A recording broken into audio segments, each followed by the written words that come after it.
Hello, wrestling fans, and welcome to Wrestler Weekly Presents. I'm your host, Scottie Richardson, and thank you for coming back and joining me for another week talking about classic wrestling, or professional wrestling, or fights and battles in the squared circle. But this show, this week, I'm doing solo.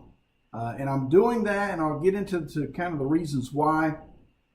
But this is a very special episode that I'm going to be presenting today, talking about my two favorite wrestlers, Ric Flair and Ricky Steamboat. And so I'm going to take my time and go through. I've got the whole desk here is full of magazines and memorabilia. Signed and unsigned, but before we do that, I'd like to give a shout out to all of our wonderful guests that we've had this season. I mean, my goodness, when you look at the list, and you're talking about, started off with Bill Apter, Dave Milliken, the Ace of Belts. We went with, Mike Mooneyham, Les Thatcher, George South, Reggie, Mike, Maddie from Wrestling with Classics. We have had a star-studded cast. I will tell you, maybe I'm breaking it here, but next week is David Chappell from the MidAtlantic Gateway, who was in season 2. He's coming back, and we're going to talk about masked wrestlers. So that's going to be great next week. George Napolitano is coming back. He was in season 2, and he's going to come back. And I'm going to do, this season 2, episode 2, I did one whole show on the Super Bowl of Wrestling from January of 1978, Superstar Billy Graham versus Harley Race, belt versus belt. And George was a big part of that event, and he actually drove Superstar Billy Graham to the show.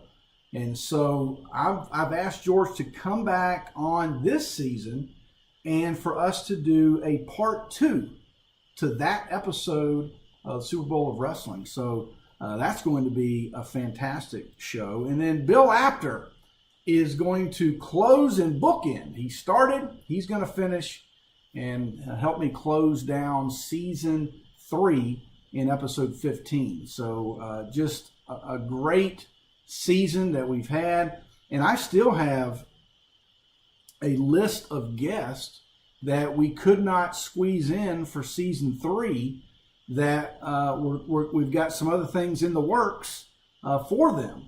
And I'm not sure how much Mike has gone into detail on Wrestler Weekly Live, which you can catch on Twitter at Wrestler Weekly on Tuesday nights at 7:30. But Mike does our Wrestler Weekly Live.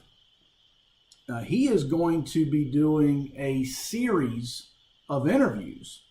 And so if you want to find out more information on that, well, you're going to have to watch Wrestler Weekly Live and let him explain all that he's got going on with our brand and what he does. But so a lot of things happening. If you want to catch us, like I said before, at Wrestler Weekly on Twitter, Facebook, as well as Instagram. And then obviously here at YouTube, our show releases on Wednesday nights at 9 p.m.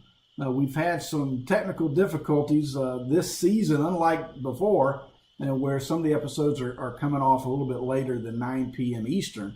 But they're out there, they're coming out, so just be patient. Now, if you are a subscriber, as soon as those come out and they're released, then you get a little ding in your inbox alert if you have that set up, and then you will get all of these links in your email, so you can get that information. Season 1 just went in the vault a couple days ago, October 1st. So those are gone off of YouTube. And that was 15 episodes plus. There was about 7 bonus episodes. So those are gone off of YouTube. they will reappear on Patreon. And so then you can then download those episodes individually or as a collective season 1. And just while I'm thinking about it, season 2 will go into the vault March 1st. So March 1st, season 2 is in the vault. And so, and then next year, October 1st of next year, season 3. So this season will go in the vault, which will then reappear on Patreon. So tell your friends and share our links out there and help us promote our brand, Wrestler Weekly. We thank you for following and being friends of our show. Reggie and Mike and I really appreciate it. You can find our t-shirts at ProWrestlingTees.com. Also, you can find the book, Family Bacon Wrestling, written by yours truly, reviewed by Mike Mooneyham, Duke from Duke Loves Wrestling, and Jim Valley. Jim and Duke were in season 1, so their episodes are in the vault. But Family Bacon Wrestling on Amazon now, so you can pick that up. All right, without further ado, let's jump into this week's episode, Ric Flair versus Ricky Steamboat. And as you see right here, we've got a record album. How do you like this shirt? I Want My Daddy's Records.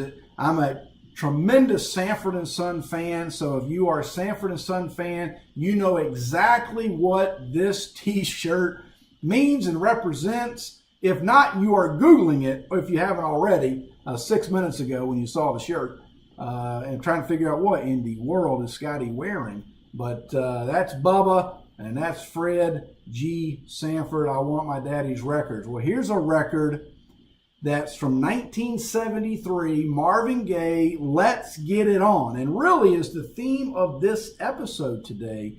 Ric Flair, Ricky Steamboat, two of the greatest performers ever to walk into a squared circle and be able to get it on. So if you want to pick up this album, contact my buddy Alex at Raw Records here in Raleigh, North Carolina. Information will be at the end, and you can pick up this classic 1973 Let's Get It On. Keep Getting It On. Come Get to This. Distant Lover. Fantastic album, but check this one out. Let's Get It On, and I say to you, let's get it on. All right, now, where to begin?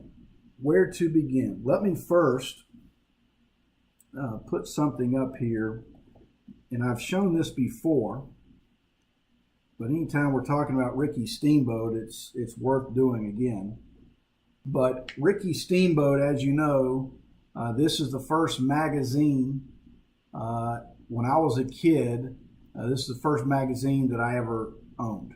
1979, September. Picked it up at the newsstand, never forget it. I wish that this was the actual copy I picked up. But if you read my book, you will know that it's not the first original. Now this is the Wrestler September 79 is the first magazine I ever had. This individual particular one is not. Now I did get Ricky Steamboat to sign this, but if you want to know what happened to the original, you have to read the book. But I did replace that one with this one, and then I got Ricky to sign it. But so Ricky Steamboat, Ernie Ladd, great feud, great magazine. When you're talking about Ricky Steamboat, if you look at the ratings, for instance, and you go down to most popular, Rick Steamboat was ranked number 4. If you look at the NWA, he was ranked number 10 at the time. Harley Race was the champion. And Ric Flair was ranked number 1. And Flair Ironically, is where's he at? Ironically, not in the most hated at this time.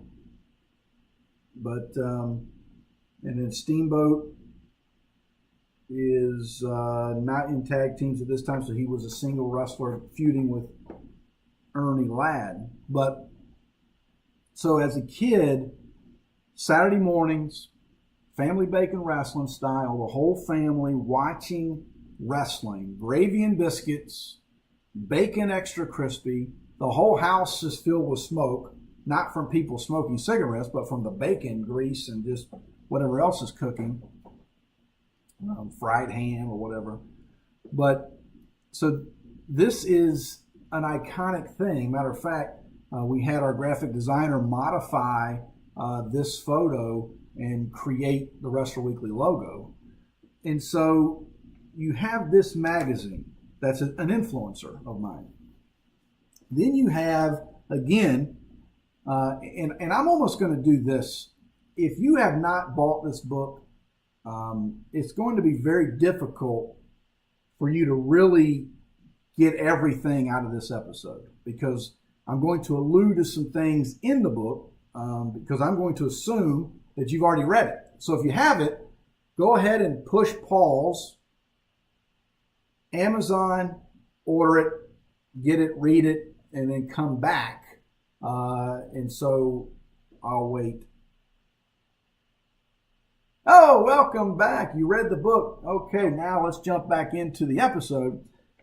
1987, the summer of 87, my dad allows me and my younger brother Reggie to go visit Ric Flair at a Rose's department store in Raleigh, North Carolina, here in Raleigh, which no longer, the Rose's is not in that particular location. And Ric Flair signs this for me. It's got Rock and Roll Express, Missy Hyatt, Baby Doll inside, Fabulous Ones. But so Flair signs this, the very first Flair autograph I ever owned, right here. So the first magazine that I ever owned had Ricky Steamboat on it. The first Flair autograph is right here. Okay, so this is 1979, 1987. All right, so I'm just kind of setting the parameters. Now, if you read my book, you know the very first autograph I ever got was from Johnny Weaver, but that's a totally separate situation. The last autograph in person that I got from Ric Flair is right here. I love it. It's unbelievable photo. George Napolitano took this photo. I love this. Can't wait to get these in a frame and put up. But I've met Ric Flair quite a few times. And Miles, my son, I have a 7-year-old son, and he walks in, and I'm watching some old 8mm VHS and MidAtlantic Classic Wrestling. And I look at Miles, I say, "Hey, do you know who this is?" And he says, "Oh, yeah, it's Ric Flair." And then he says, "Dad, does Ric Flair know us?" And I was like, "No, son, no, he doesn't."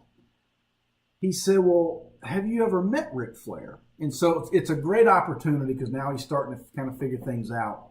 And I jump into this story of meeting Ric Flair, which, again, in the book that you read. And I said, "Yeah, I've met him, quite a few times."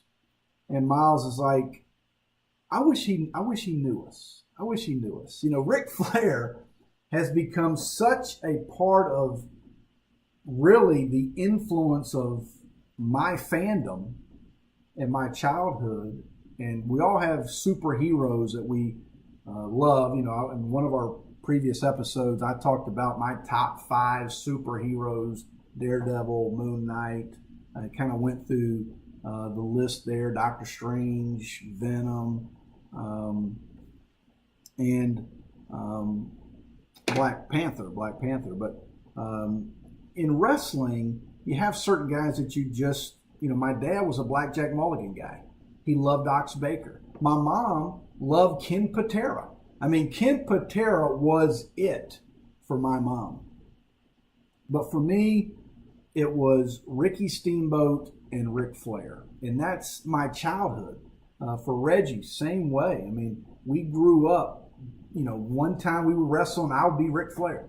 And I'd try to put the figure 4 on him. The next time we would wrestle, Reggie was Ric Flair and I was Ricky Steamboat with the double thrust chops and just the trying to be athletic as a kid and jumping off the couch and doing different things. And it's like Ric Flair said about Steamboat, if someone were to ask Ricky Steamboat to do a moonsault, he would have done a moonsault. But in that era, that wasn't really what was called for. And so when you start, and then you look at little things. For instance, this is a cover of a magazine that I'm getting ready to show. But my brother was probably about a little bit older than Miles, maybe 9, 10 years old. And he painted, this is an actual painting. He painted this of Inside Wrestling, and I've got the actual magazine I'm going to show in a minute from August 79 of Inside Wrestling, which Inside Wrestling is my favorite. But here is, so a kid, think about it, a kid sits down and paints this. And he paints this modeled after this magazine. And then for that kid to save this painting all these years, we're talking, if he was 10, we're talking 1986, okay? During our ban, which again, if you don't know what the ban, we're banned, we couldn't watch wrestling. Read the book. And so he paints this, he saves it all these years. And because I was such a big fan and I'm the older brother, he gives me this for one of my birthdays as a gift. So now I own this. And then to take this to Dorton Arena, now get this, to again, growing up MidAtlantic, and now taking this down to Raleigh, where I live here, to the fairgrounds, where the flea market is on the weekends and the state fair is in October, which coming up here actually next week.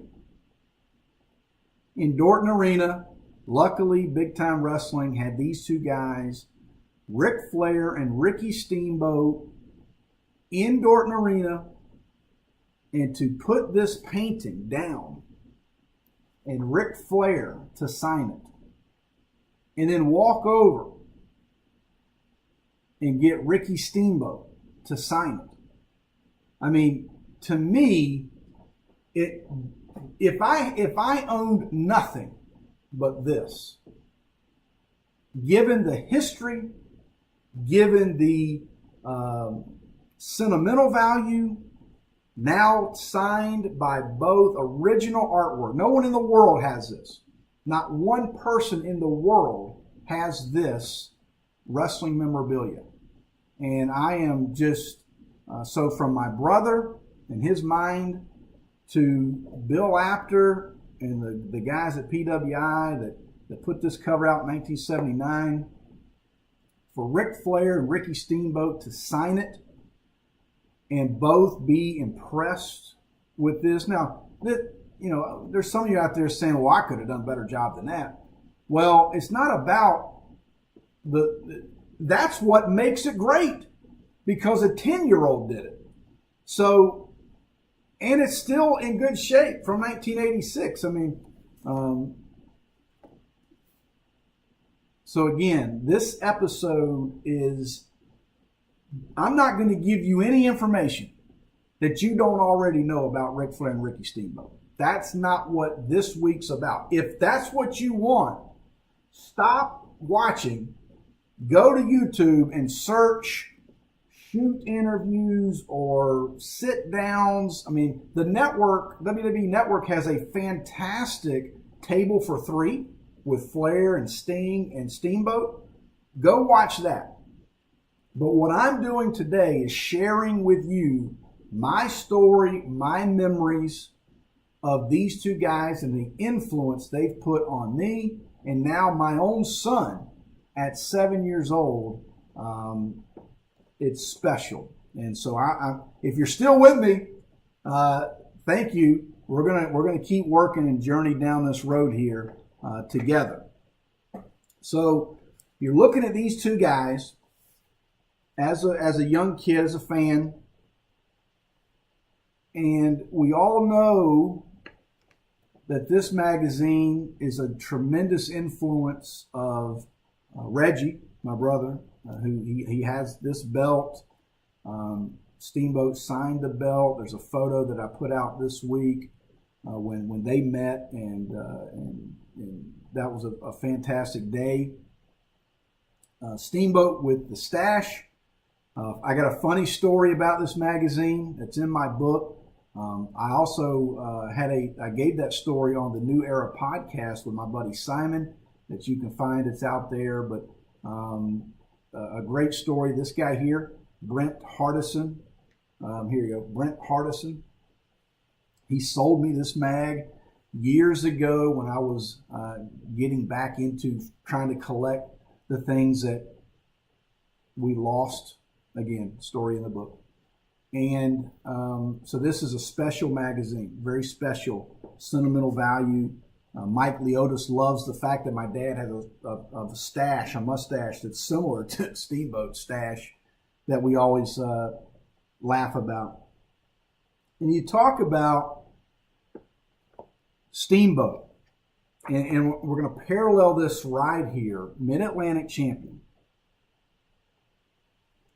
Here is a magazine from fall of '81, Best of the Wrestler, signed by Ric Flair with the United States title.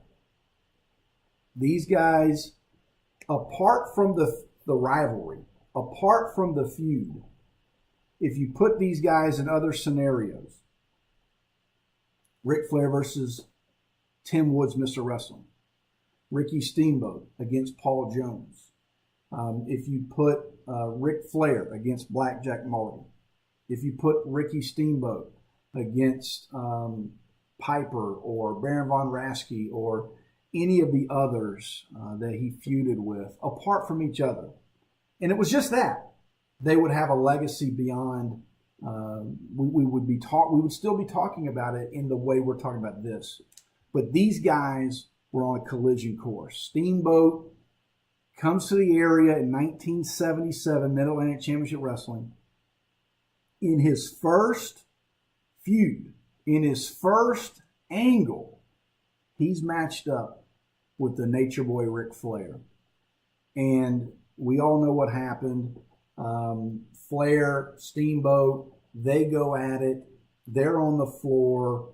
Flair gives him a good shot, rubs his face in the concrete and disfigures his face. I mean, it's unbelievable.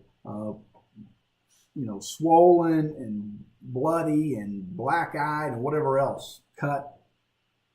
And the rivalry is on. It is going to take off. And we're going to talk about that. But these are two good magazines to showcase. Here's a magazine, Inside Wrestling, November 78. And it's signed by Ric Flair and Ricky Steamboat, but they're not wrestling each other. Check this out. Here's the headline. Should they force Harley Race to give his belt to Rick Steamboat? Steamboat versus Harley Race for the NWA World title. The match that never was. Ric Flair versus Dick Slater. Look at this magazine. Great mag. Put it up there for you. So here it is. This is from 1978. Flair and Steamboat, both signed on the cover, but not together yet. there were two magazines when I was coming up that changed the way that I did business. Those magazines, I was reading this magazine as a kid. I had this one as a kid. This is February of 1980. And I used to love looking at these. Get out the magnifying glass. You know, it's funny. People nowadays that did not grow up in the same era that Reggie and I did, you know, I almost get a little jealous or a little envious, because back then, no internet, no cell phone. If you wanted to pick up the phone to call somebody, you couldn't do it because, you know, my mom was on the phone all the time with her sister or, you know, grandma or, you know, somebody always on the phone, no call waiting. You know, it was just going to be busy. And so, no cable. We didn't have cable. Are you kidding me? So, I'm looking at this magazine. And I don't know if you can see this, but right here, you can see a magazine that appears to have Ric Flair with the United States title on it. This magazine, and let me see if I have, yeah, right here. So on the back cover, this Wrestling Album number 4 is showcased, and there it is, Ric Flair. And this is the magazine that I was looking at as a kid when I discovered that magazine, the date. And so I saw that this thing was November 79, Best of the Wrestler. And it was my dream and my goal to one day own that magazine. I write about finding that magazine in my books. I'm not going to go into all the detail on it. But I will just simply say, when eBay first started years ago in the 90s, late 90s, I can remember, this is a funny story. When the internet first started, Reggie I haven't told this story in a long time, but Reggie may remember this as he's watching this show. We went to some friend's house, and I think we were still, I don't know where we were at, but we went with some friends, might have been family, but we went to some friend's house. It was Reggie, me and Reggie with my parents. And we were going to someone's house. And the guy said, hey, in my study, on my desk, I just got a computer. And it has this thing called the World Wide Web. And you can type in anything, and the World Wide Web, you know, it'll show up. And this is a funny thing to show you how much of a diehard Ric Flair fan that I am. When I sat down at the computer, I typed in 2 words, Ric Flair. Enter. and up popped up images of Ric Flair. Then I was like, you know what? I want to see Ric Flair with the United States title. And so I type in Ric Flair, United States title, enter. And some images pop up. And I was just so mesmerized. You know, my friends were probably looking at porn, but I'm the guy looking for Ric Flair with the United States title. And so I digress. It's funny because I just earlier texted a friend of mine, and I said, hey, you know, he's a big Notre Dame football fan. And I saw this magazine that had the 4 horsemen of the apocalypse, right? Or you know, as they said back then, the 4 horsemen from Notre Dame. And I looked, and it looked like all four had signed it. So I sent the link to my buddy who's in Chicago, and he's in Vegas right now at a convention. And he said, I'm in Vegas. He said, let me ask you something, Scottie. Did you find this by searching for wrestling magazines? He said, let me guess. Did you find it? I said, absolutely. Absolutely. You caught me. That's funny. But this is the mag that I found that date. And so eBay, late 90s, I found this magazine and got it signed by Ric Flair. And funny story, and I didn't think about it, but I do have a picture that I'll show, and some of you have seen it. It's me and Ric Flair in a Walmart.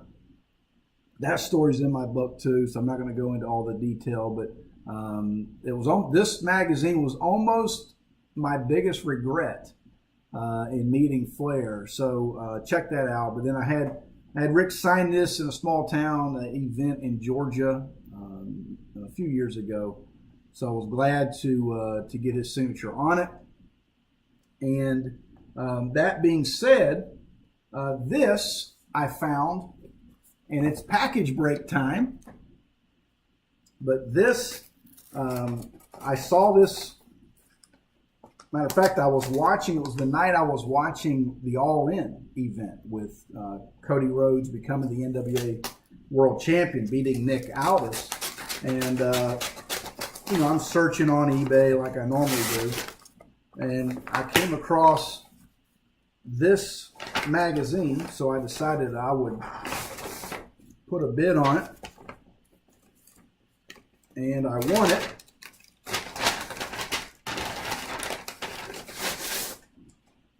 And here it is.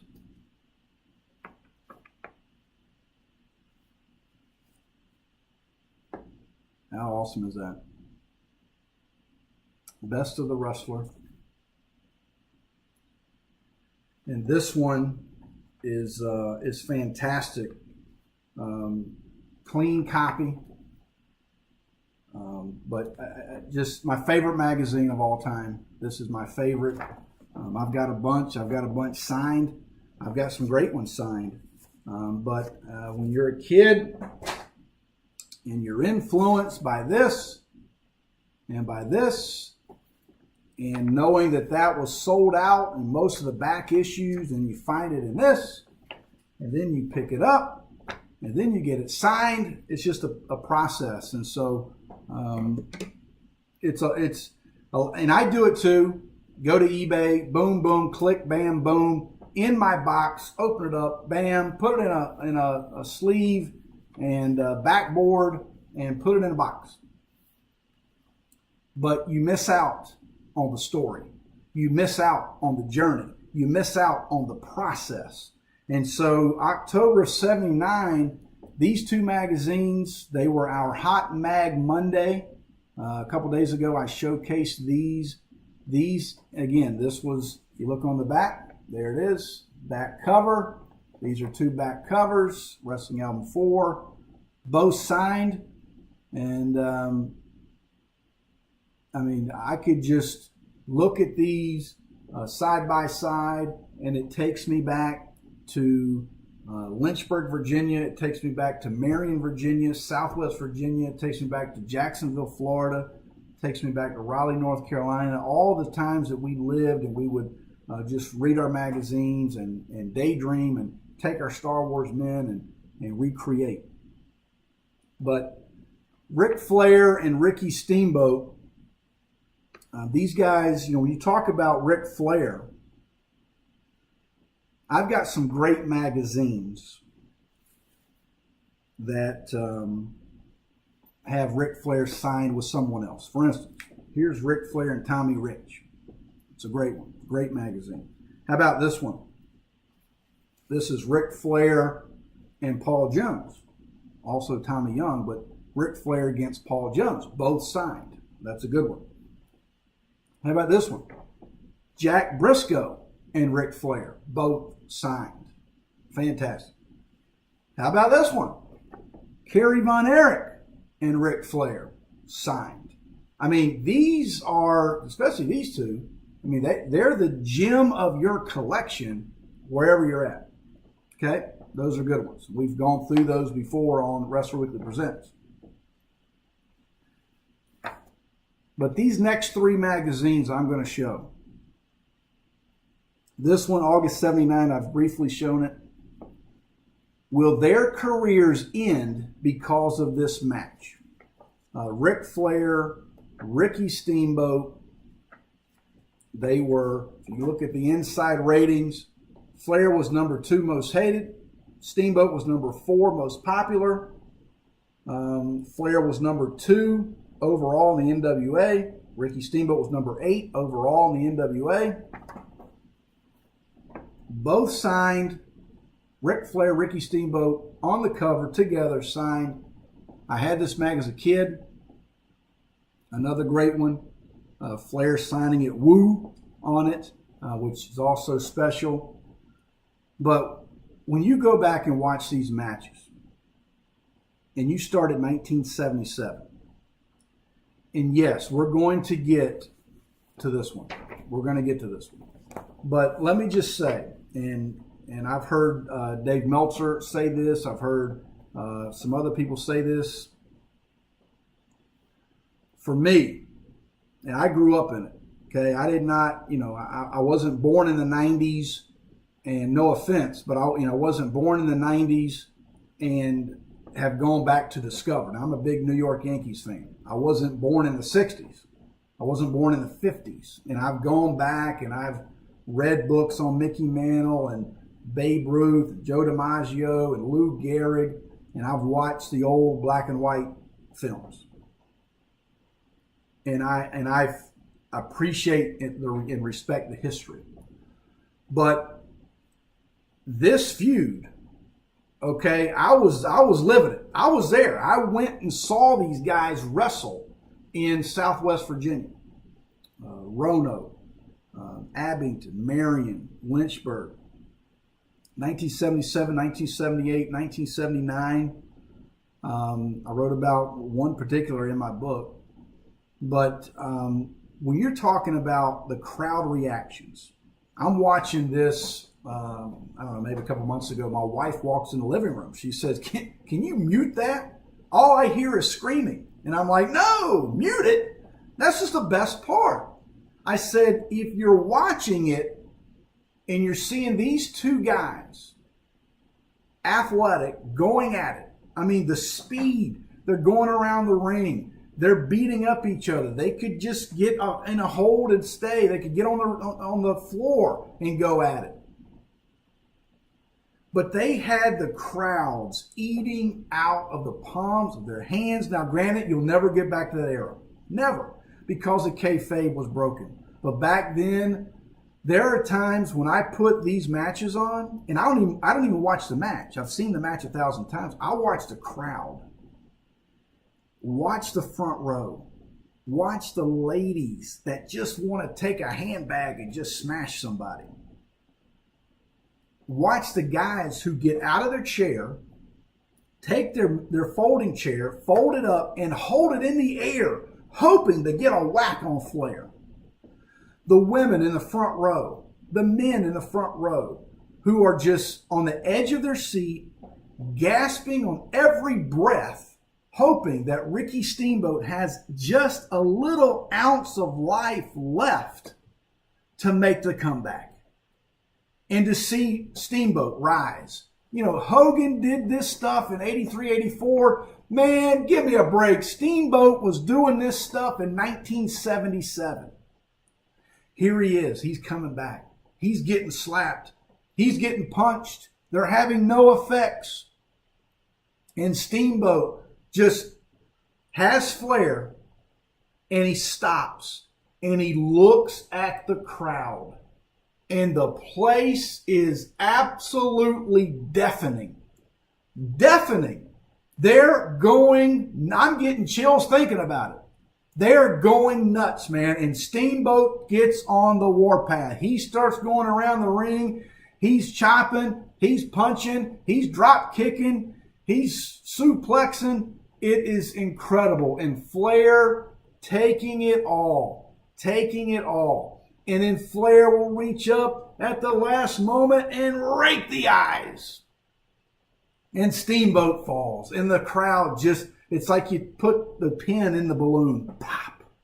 And the crowd just goes back down. The crowd was so into it. They hung on everything. We'll never see that again in professional wrestling. And yes, we're going to get to it. The Trilogy 89, fantastic. But you pull any match that these guys, any match.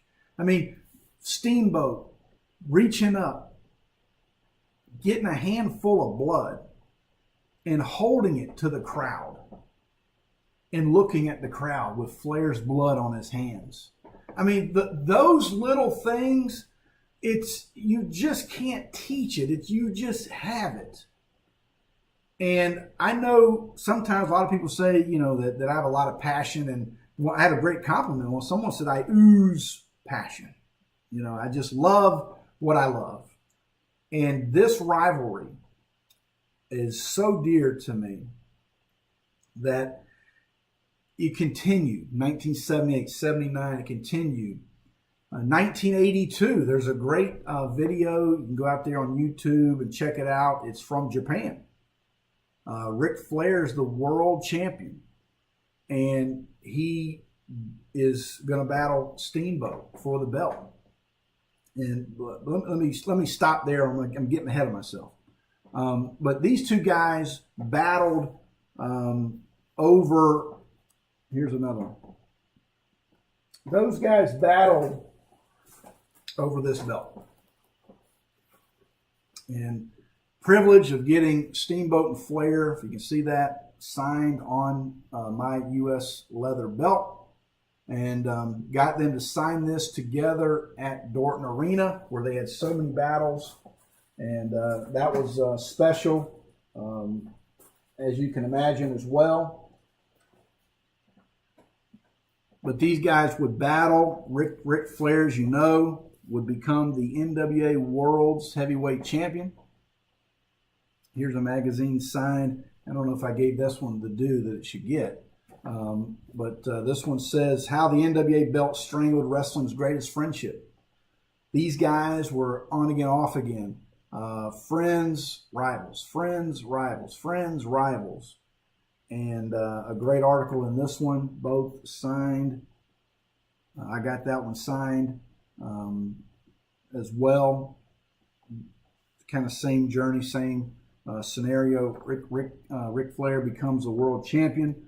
Here's one I got signed in the late 90s when Flair and Arn Anderson had opened up a Gold's Gym.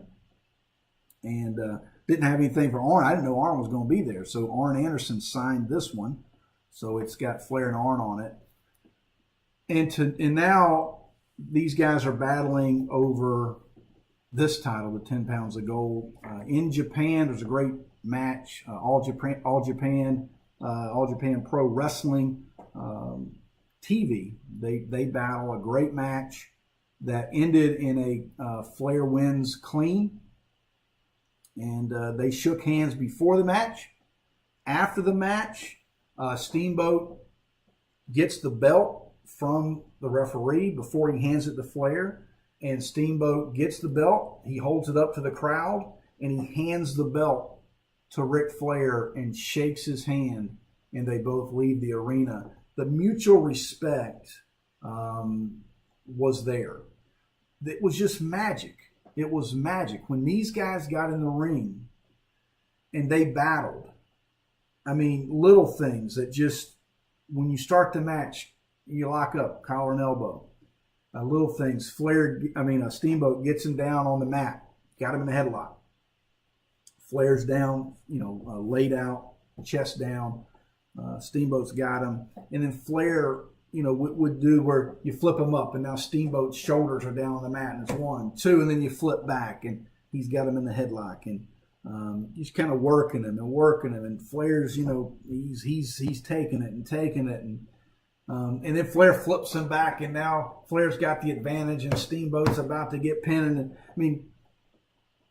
people don't appreciate that. They just don't. Fans today don't appreciate it. They don't understand it. They don't understand storytelling. They don't understand setting up. And so this is really why we have Wrestler Weekly, to help give back and to help people remember. Maybe you were born in the 90s. Maybe you were born in 2002. Okay? And you missed this.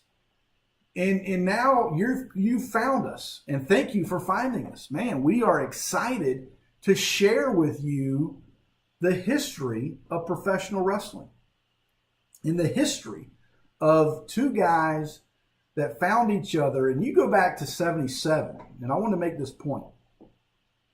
1977, in these matches, Ric Flair was 28 years old. Ricky Steamboat was 24. Okay, put that in perspective, because I'm going to come back to something. 28 years old, 24 years old. Okay, you got that? 1978, they are 25 and 29. Okay, and you can do the math. These guys are young, athletic guys. On the rise, man. On the rise. You go to Starrcade. What happened in July of 83? These guys, Flair's cutting a promo, right, on Harley Race. And, got the bounty and there's all that kind of stuff happening. And here comes Steamboat. It's kind of funny. Steamboat just kind of walks past Bob Caudle, Ric Flair. Here comes Steamboat looking, but he backs into the camera and he goes, wait a minute. He said, sorry, Rick, I did not mean to interrupt, but I'm just so fired up. Jay Youngblood's in the back. He's probably got broken ribs. He's hurt, and I don't know what I'm going to do. The Briscoes, I'm after the Briscoes, and I don't have a partner. And Reggie talked about this on our episode when we talked about MidAtlantic tag teams. And Flair says, well, I need a partner too. Let's be partners. And they shake hands, and I'm for you and you for me. And, Flair's baby face all the way to his run to Starrcade 83 and a Flair for the gold in beating Harley Race. And we know Steamboat and Youngblood went on to beat the Briscoes. It's just little things, man. It's just the little things that just I wish that that all of our fans and friends and followers, that you could have lived that. It's one thing to watch it and appreciate it. Well, again, like I do, 1957 Yankees. I love it. Mickey Mantle winning Triple Crown in the 50s. Love it. But I wish I would have watched it. I wish I would have lived it. Could you imagine being a Yankees fan and living Joe DiMaggio getting hit every day for 56 straight? So I miss that. I wish I did that. But here is something that I did live out. I did appreciate. I was there watching these guys. I lived it. And this is why I wanted to do this episode. And then we get to 1989. And I know Ricky Steamboat went on to become the Dragon and WWF, and probably one of the greatest matches of all time with Macho Man Randy Savage and all those things that he did. But now we come to 1989, Inside Wrestling, June of 89. Rick Steamboat wins Ric Flair's NWA belt. I think it's funny that it says Rick Steamboat wins Ric Flair's NWA belt. As you know, he had a stranglehold on that title. But here is another Steamboat Flair combo signed mag, and now Ricky Steamboat is the world champion. It's it's amazing. And again, my son Miles, he said, which one, you were watching Steamboat and Flair about a month ago, I think it was, and he said, he goes, hey Dad, who do you want to win? And I was like, I don't know, I like them both. He's like, well, you got to pick somebody. And he said, well, if Ric Flair doesn't win, at least it's okay because we both like Ricky Steamboat. And so I've trained him well, that we appreciate these guys. It's like my old buddy. It's still real to us, right? But there's a great photo in here of Ricky Steamboat. Let's see if I just passed it here. Here it is. And he says, Rick Steamboat. Now this magazine, he says, I'm not a real champ till I beat Luger and Sting. I think we all would agree that he is a real champ. But here's Ricky Steamboat with the big gold. Reggie has a big gold and signed by Ricky Steamboat. And I have an NWA 10 pounds of gold signed by Ric Flair. But to see these guys in the late 70s battling in the MidAtlantic over the U.S. title, and some have said that the Chicago match is the greatest match of all time. I would say that it was it's up there, but for me, pick anything from the late 70s, put it on, close your eyes, listen to the waves of emotion with the crowd, watch it again with just looking at the crowd, watch it again with just looking at these guys and the storytelling and the way that they would work the crowd it's just unbelievable, man. It's really hard to compete. And so here you've got guys that I grew up with that, let me see if I have, did I put it away? You're hoping that these guys, here they are as U.S. champions. And these are from 79, October. This is what's great. This one came out October. This one here's the next month, November. Would have hit the stand June and July, as my buddy Bill Pavlik has all that great information. And then you look at it, and years later, they're world champions. And that's not by accident. That's by hard work, understanding storytelling, understanding what it takes to get it done in the ring, and just incredible, when you're talking about the trilogy, Jim Ross on the mic, Magnum TA. I know he had Jim had quite a few other guys that were with him, and people have said it's the greatest. They compare it to when Omega and Okada were going at it and all that kind of stuff. But give me this one. I just something about the old school, and being able to see those guys, just amazing. I do have one more thing here.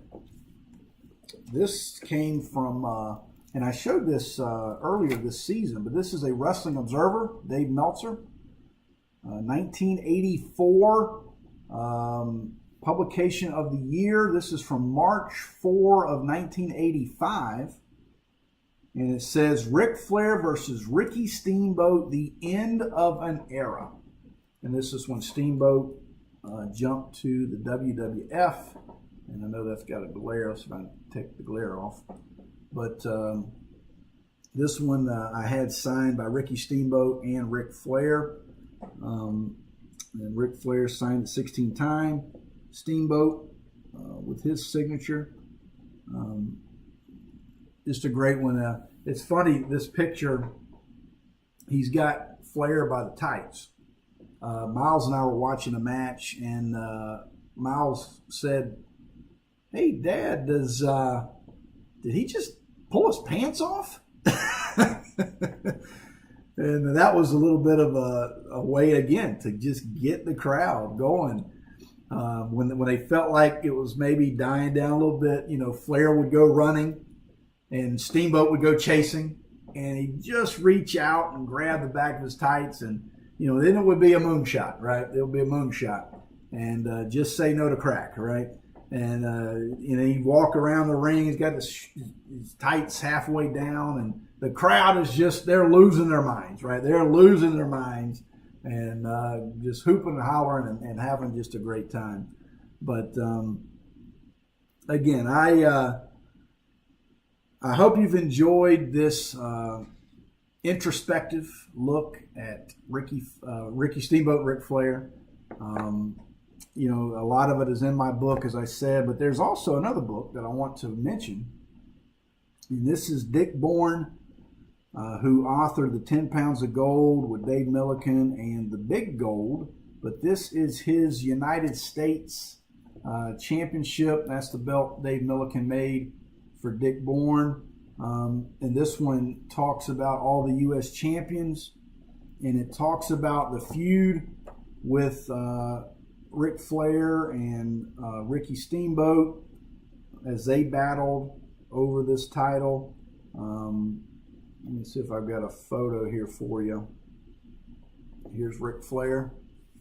And these were the kind of pictures when I talked about the very first thing I ever searched on World Wide Web was this, Ric Flair with the U.S. title. And here's a great one. Look at this one. Steamboat and Flair together with the U.S. title.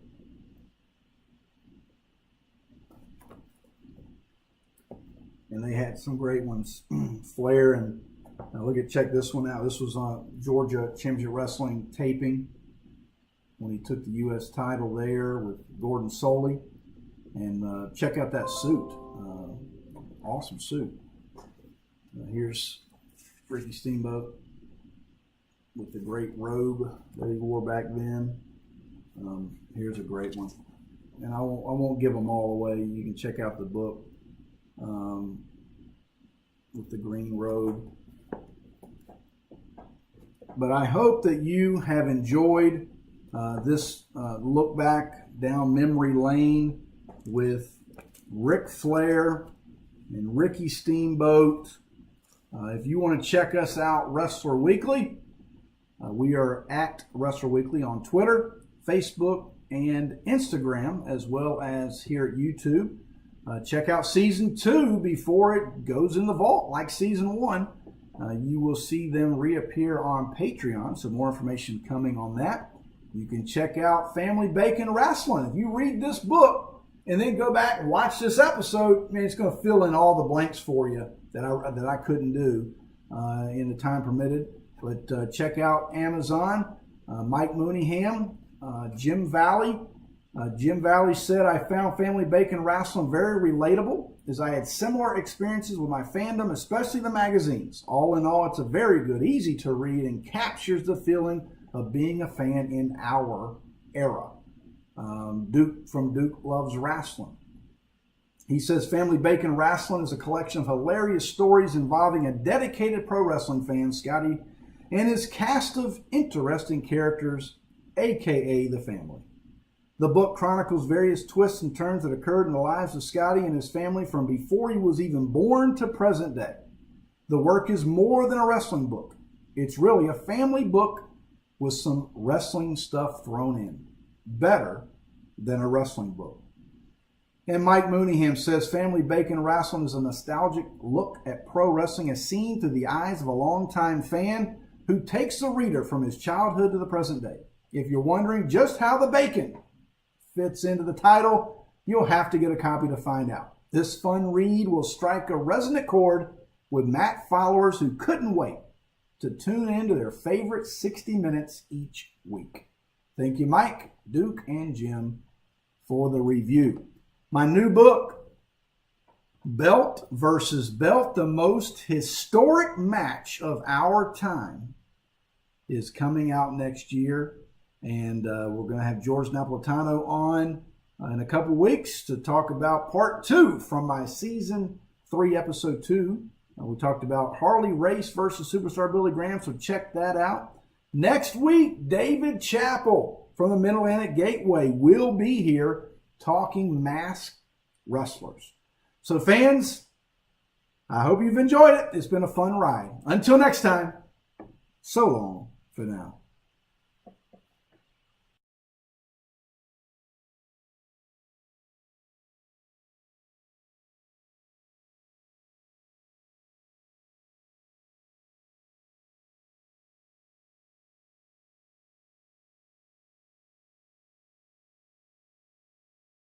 Somebody say something about Tommy Wildfire Rich coming to you live in Myrtle Beach. The waves are gusting and the breezes are blowing. Lord have mercy. Wrestler Weekly. Y'all better check this stuff out.